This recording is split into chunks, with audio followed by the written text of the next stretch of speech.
Olá, professor Paulo Márcio, um prazer tê-lo aqui conosco na Ambra Conference. Oi, professora Camila, o prazer é todo meu. É uma alegria muito grande poder viver esse momento.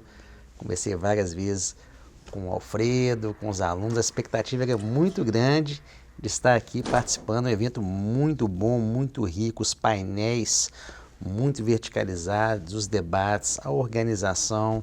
Então a Ambra está de parabéns pelo evento. E como foi a sua experiência como palestrante aqui na Ambra Conference? Foi sensacional.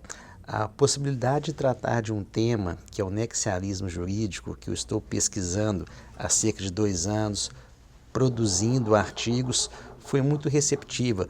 O novo, professora Camila, a gente sabe que é muito difícil a aceitação, sair da zona de conforto, mas nós não podemos deixar de ignorar que com a pandemia, esse chamado novo normal, o mundo mudou muito. E como o mundo muda, o direito também muda. O direito tem que sair daquele conservadorismo, porque a tecnologia alterou substancialmente as relações na sociedade.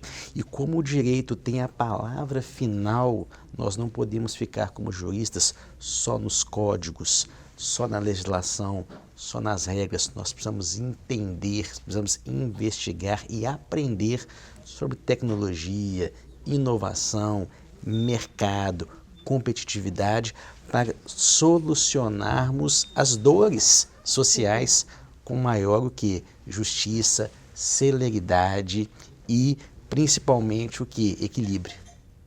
Sim, ótimo. Nossa, ouvindo a sua fala assim, um pedacinho, né, uma amostra da sua palestra já é incrível. Bom, e como foi seu encontro com a Ambra, digamos assim? Essa história, nada acontece por acaso. Foi algo de Deus mesmo, não tenho a menor dúvida disso. Eu fiz o meu mestrado e meu doutorado na minha própria cidade, em Belo Horizonte, e é interessante, professora, que eu tinha um sonho de fazer o doutorado fora. Só que em razões da vida, planos foram feitos para serem modificados, acabou que eu não consegui fazer. E eu tinha um sonho, desde a época da graduação, porque eu já decidi ser professor na metade do curso. É muito comum no direito, eu vejo as pessoas pensarem em concurso público ou até advocacia, mas a única certeza que eu tinha em meados do curso é que eu seria professor. E eu via, durante o mestrado também, os professores falando do visiting scholar, de poder ter uma experiência, uma imersão em uma universidade fora do país, e até porque, professora, a gente percebe que eu sou de uma família de professores, minhas tias, minha mãe, vários parentes. A verdade é que, infelizmente, hoje, isso é geral, a gente não vê mais aquele respeito à carreira docente. Eu lembro das minhas tias, na minha infância, era o que? Era praticamente uma autoridade, uma professora de uma instituição pública. Infelizmente, isso o que acontece não se dá tanto valor assim, mas eu vi essa respeitabilidade em relação àquele professor com uma experiência internacional. E eu falei, não, um dia eu vou ser professor visitante em alguma instituição. E eu conheci a Ambra pelo Instagram. Conheci a Ambra, fui acompanhando, fui verificando, porque, como eu disse, a questão do novo, a gente costuma ter mais, será que funciona? E eu sou um grande adepto das novas tecnologias. E aí foi que eu conheci, pela internet mesmo, também pelo Alfredo, o diretor institucional, e conversei a respeito da minha profissão como professor, como advogado, e que me coloquei à disposição para participar de bancas, com toda a contribuição, porque é muito importante para o professor ter uma experiência internacional. Sim. Então, vejamos, comecei a participar de algumas bancas, 2 ou 3, e fomos construindo um relacionamento. Eu costumo até destacar que os relacionamentos se dão em construção. Eu vejo algumas pessoas, estou com aquela frase, já quer chegar sentando na janela, sem entregar primeiro. Então, mas o que você fez? O que você contribuiu? O que você gerou valor naquela relação? E aí, como eu sou um grande entusiasta também de pesquisa, de publicação, houve a oportunidade, o convite da Ambra para a disciplina PPO, o Projeto de Publicação Orientada, em que o Alfredo me convidou. Eram alunos que cursaram a disciplina Law and Economics, do professor Fernando Meneguin, uma disciplina que eu tenho muito apreço, e nós tínhamos o objetivo de uma questão metodológica, porque nós não podemos ignorar, o mestrado é pesquisa, e tem regras, regras metodológicas para o quê? Para a qualidade da pesquisa. Então, nosso compromisso era o quê? Fazer uma avaliação e uma adequação metodológica e epistemológica dos artigos apresentados na disciplina de Law and Economics, visando a futuras publicações. E o resultado foi um sucesso, até como uma forma de uma testagem. Algumas alunas, cerca de 7 alunas, submeteram artigos no Encontro Nacional do Comped, em Fortaleza, em novembro do ano passado, todos os artigos aprovados, e as alunas participaram, compareceram ao evento em Fortaleza. Tivemos a oportunidade de fazer um excelente networking, inclusive com o professor Dalton também, que é um dos mais antigos aqui, da Ambra, e foi muito enriquecedora. E acabou que as alunas, a Júlia, a Ana Carolina, a Ellen e outros mais também, que fizeram parte do projeto, sobretudo, continuaram publicando, não pararam. Não pararam. Todo evento, publicando em revistas, com Qualis B, congressos, e a gente observa, professora Camila, muito chamou a atenção a respeitabilidade que a Ambra possui. Lá no Comped, nos fóruns, o reconhecimento, isso é muito bom, muito positivo, porque se tem até às vezes uma dúvida, mas o curso é online? O curso não é online. As aulas são o que? Ao vivo. Existe o conteúdo material, como tem em qualquer curso, mas a interação com o aluno, o que a Ambra faz, é um diferencial muito interessante. E aí, aquela relação de um professor visitante construindo, foi aumentando, e recebi o convite para integrar o corpo docente com a disciplina de Seminars. Já essa foi uma disciplina envolvendo os alunos de Direito Internacional e Resolução de Conflitos, também com a perspectiva de publicação de artigos produzidos, mas com revistas indexadas. E aí conta também com a minha coautoria, porque grande parte das revistas, sobretudo que tem Qualis A, pela antiga qualificação, ainda exigem o título de doutor para essas publicações. E foi muito interessante também a disciplina de Seminars, uma metodologia, porque os alunos, eles são provocados a convidar um palestrante externo. Eu até sugeri que fosse algo relacionado ao tema da dissertação.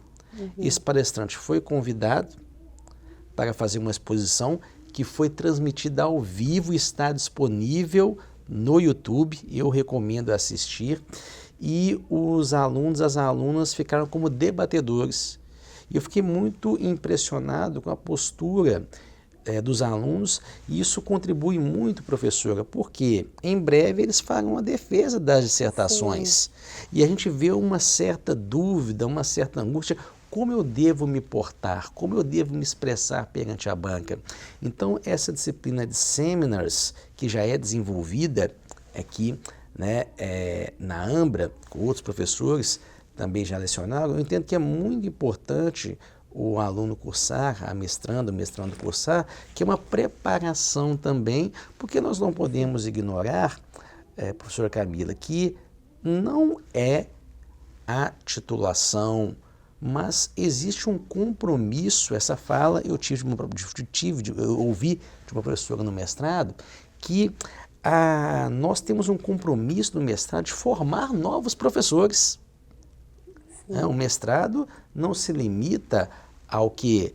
A uma educação continuada, ao currículo, ao diploma, mas serão novos mestres que estarão capacitando professores como também nós tivemos. Então foi essa relação, e essa relação agora aqui, né, com o quê? Com essa oportunidade de participar da Ambra Conference. Nossa, muito bom ouvir o seu relato, e ele tem tantos detalhes que a gente vai vendo como essa formação na Ambra não se limita ali à aula, a uma transmissão seca, digamos assim, do conhecimento, né? O autor tal disse isso, o autor tal disse aquilo. O mestrando, ele fez a apresentação, ele foi debatedor, ele publicou, né, escreveu artigo. Então, ele é exposto a diferentes situações que vão capacitando ele também como profissional, né? Exatamente, me chamou muita atenção que o aluno, ele sim, eu ouvia demais isso, sobretudo em graduação, do aluno como protagonista no processo de ensino-aprendizagem. Eu vejo isso na Ambra, porque o aluno não é nem provocado, ele é desafiado. Por quê? Porque se ele não fizer, ele não conseguirá o resultado. Porém, ele não está sozinho, porque os professores são o que? Avaliados, existe essa avaliação, uma avaliação transparente, e tem que dar o feedback. Algumas das vezes, sobretudo, a gente vê um aluno, mas eu não tive a orientação, eu não tive contato com o professor. Não existem métricas dentro da Ambra que eu acho bem interessante e transparentes para que haja oportunidade, até mesmo para o quê? Porque o mestrado não é fácil. Uma pós-graduação não é fácil, a verticalização, a dedicação de tempo. Mas aqui a gente vê o que? Uma oportunidade e um acolhimento. Ele só não cresce se ele não quiser. E me chamou a atenção também seu relato sobre o PPO, né? Porque o PPO é uma oportunidade do aluno começar a sua vida de publicações, né? Planta ali a semente, dá os instrumentos, dá um empurrãozinho e depois ele segue. Aquilo já não é mais um bicho-papão, né? Exatamente. Ele já está familiarizado. É muito interessante que, ao contrário da área biológica, porque, vejamos, nós estamos fazendo ciência, é produção de conhecimento. Então, toda pesquisa ela tem que partir de um tema-problema. E o tema-problema, ele estará o quê? Ele estará subsidiado por um marco teórico, e há também uma hipótese para ser testada. Por quê? Se não pesquisou, se a hipótese não foi confirmada ou refutada, não é pesquisa, é aprofundamento de estudos. E uma dissertação não pode ser aprofundamento de estudos. Então, eu entendo que o PPO é uma oportunidade muito importante para o quê? Para que o mestrando possa testar a hipótese. Ô Paulo, mas isso aí não comprometeria o ineditismo? Eu entendo que não, porque, vejamos, você testou, validou, refutou a hipótese, ou até mesmo, não é esse tema que eu quero é outro direcionamento. Porque, professora Camila, o prazo passa correndo, cumprir os créditos, as demais obrigações. Então, quanto mais você respirar, e não é só publicar não, é conversar. E isso que eu vi aqui, percebi muito dos alunos da Ambra, até os já mestres e mestrantes, eles conversando. E até uma forma de reduzir a ansiedade com a dissertação é conversar.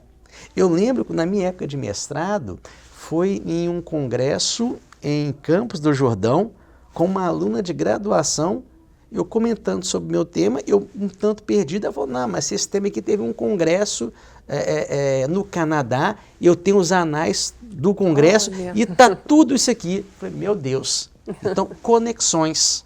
Né? Esse networking é muito importante, porque não dá para deixar para a última hora a dissertação. Não dá. E embora até eu fiz uma palestra hoje sobre questões de uso de inteligência artificial em trabalhos e tal, e comentei que o trabalho acadêmico do estudante, digamos assim, ele é normalmente um trabalho individual, a não ser que o professor diga em grupo, em dupla. Mas, embora o estudante ele tenha que escrever individualmente o seu trabalho, esse contato, essa troca de ideias, essa conexão com pessoas é muito importante, porque vai trazendo insumos para a reflexão dele, né? Para ele mudar o nível da sua reflexão. Às vezes, eu já vi relatos, professor, mas se eu comentar com alguém do meu tema, ele vai pegar, vai roubar o meu tema. Aconteceu uma vez, muitos anos, foi engraçado, eu estava na sala dos professores, aí me chama uma aluna. Professor, chamando uma aluna aqui. Quando eu fui lá, a aluna aflita, angustiada. Professor, eu comentei lá com um colega do meu tema e ele falou que vai fazer o TCC sobre o mesmo tema. Eu falei, não tem problema nenhum. Você já fez o depósito do seu TCC, então já está validado, não tem plágio disso não. Ninguém é dono de uma teoria. É lógico que ele vai poder fazer sobre o tema, mas em uma perspectiva diferente. No campo, livre campo das ideias e das teses. Então, conversar sobre a dissertação, compartilhar a dor, até acalma. E pode proporcionar o quê? Um resultado, o quê? Uma dica, alguma publicação. E outra questão também muito importante, professora, sobretudo aqui com os alunos da Ambra, não só por ser alunos da Ambra, mas para qualquer mestre que fez o curso fora do Brasil. A legislação exige essa revalidação da titulação. Então, considerando quem pretende exercer a docência, certamente precisará do quê? Da titulação, da titulação validada no Brasil. Algumas instituições, além da titulação de comprovação da carga horária, exigem a publicação em revistas indexadas. Então, o custo de oportunidade já está lá. Às vezes, o aluno fica com receio, meu artigo não é muito bom. Professora, eu já vi vários artigos, melhores que dissertações. Então, eu até falei com os alunos de seminas de PPO também, é um descompromisso social. O seu artigo não pode ficar hibernando no seu HD. Você tem um compromisso social de publicar. Tem que publicar e o custo de oportunidade também será necessário. Porque se deixar para depois, para correr, não. Cumpre, pega a orientação, aproveitem o professor. Outra questão que eu vejo também, professora Camila, o mestrando fica com vergonha de conversar com o orientador e, vejamos, é importante publicar com o orientador, porque é uma relação com o orientador e orientando até depois da orientação. Isso agrega muito valor tanto para o orientado e também para o orientador. Mas o professor ele vai criticar, ele não vai querer. Que professor, doutor, vai querer publicar comigo? Nós, professores, temos métricas de avaliação e de publicação. Então, é lógico que eu quero publicar com os meus alunos. Quanto mais eu publicar com os meus alunos, eu tenho a produção valorizada, o mestrando também e a instituição mais ainda. A gente tem que deixar muito bem claro, professora, e aqui nos Estados Unidos a gente vê isso muito mais que no Brasil.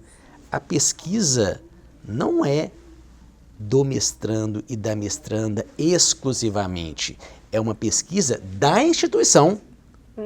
Quando a gente pega jornal, assiste, pesquisa da universidade tal desenvolveu um estudo sobre células-tronco. Não é pesquisa, mas aquela pesquisa foi produzida por mestrandos, por doutorandos, mas a legitimidade é da instituição.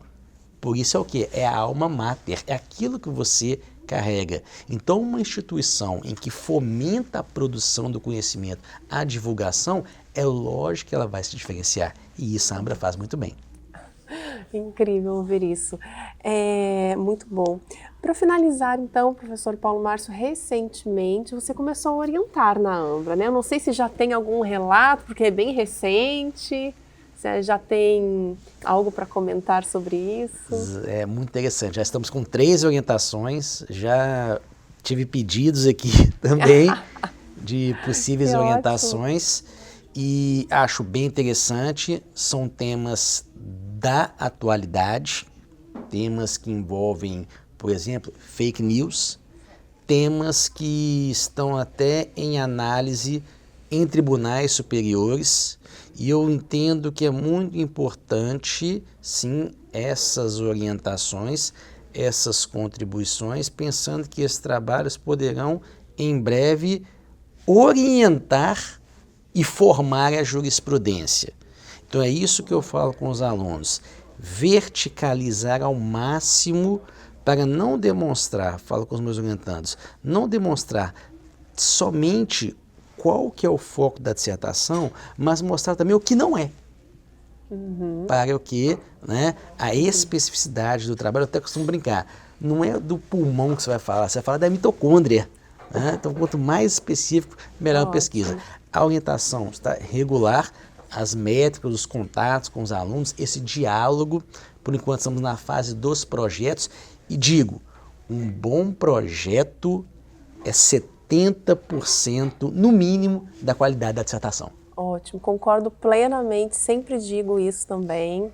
Quem escuta, entende. Exatamente. Não, dificilmente dá errado. E eu até Agora, brinco com os orientandos, escuta... olha, lá na geladeira de casa tem os ímãs, mas também tem lá o cronograma do projeto. Então, fulano, tá aqui. Mas enfim, lógico, brincadeira. Mas depende muito do que? Do orientando cumprir o prazo do cronograma que ele colocou. Exatamente. Bom, professor Paulo Márcio, foi incrível conhecê-lo presencialmente aqui na Ambra Conference, porque nós já tínhamos falado por e-mail, por WhatsApp, pelo Zoom, reuniões, troca de e-mails, de resolução de dúvidas, de problemas, e aqui tivemos a oportunidade de nos encontrarmos, né, presencialmente. Foi muito bom estar aqui na Ambra Conference, com você, com os mestrandos, com os mestres, e espero encontrá-lo de novo na próxima edição. Obrigado, professor, eu agradeço muito, estou muito feliz e já divulguei nos grupos dos meus alunos. Preparem e planejem para a conferência de 2025 e as seguintes, porque vale muito a pena, ainda dá tempo, é só planejar, combinar com a família e venham, não percam essa experiência. Tem um ano para se preparar, né? Um ano para preparar, isso mesmo. Muito obrigada, professor Paulo Márcio. Obrigado.